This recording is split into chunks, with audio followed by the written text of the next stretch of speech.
Good evening everyone. For today's video, I am going to feature how to fold your small towel in order to arrange in your drawer on in your anything like you have your boxes.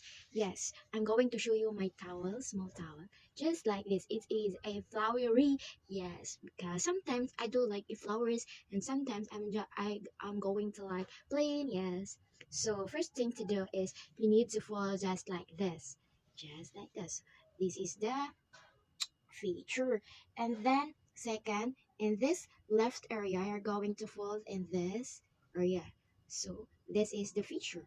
Yes. And the third, you're going to fold like this. So ganito na po ang kanyang magiging itsura. So madali lang po ito at napaka-comfortable. Pwede ka lang nakaupo or kung anong mga ginagawa mo, mga pinaplano sa buhay, so forth.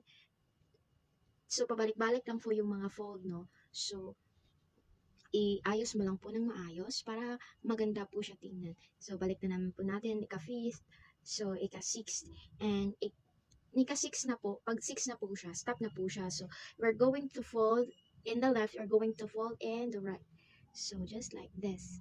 Just like this, and then you're going to, this one, you're going to put in this area in order to lock. Yeah, get na. Kahit anong gawin mo, hindi po siya masisira or kung ikaw po yung nagmamadali at you're going to yes, hindi naman po talaga maiiwasan na magulo mo siya kasi nagmamadali ka, so tatapon mo na lahat. Pero kapag ito yung tinatapon mo, hindi na ito masisira.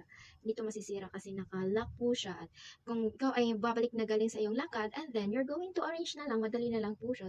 Yeah, you're going to throw it like this. So, nakaporma pa rin po siya.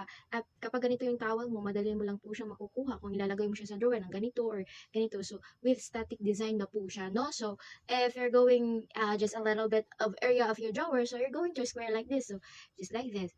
Yeah, ganito. Tapos merong isa. So, ganyan. So, square na po ang kanyang itsura. So, fold, fold, fold, fold hanggang sa matapos po. And that's it for this night update. And then, babush! Have a good night, everyone. And sleep well to have strength for tomorrow's day. And then, bye bye.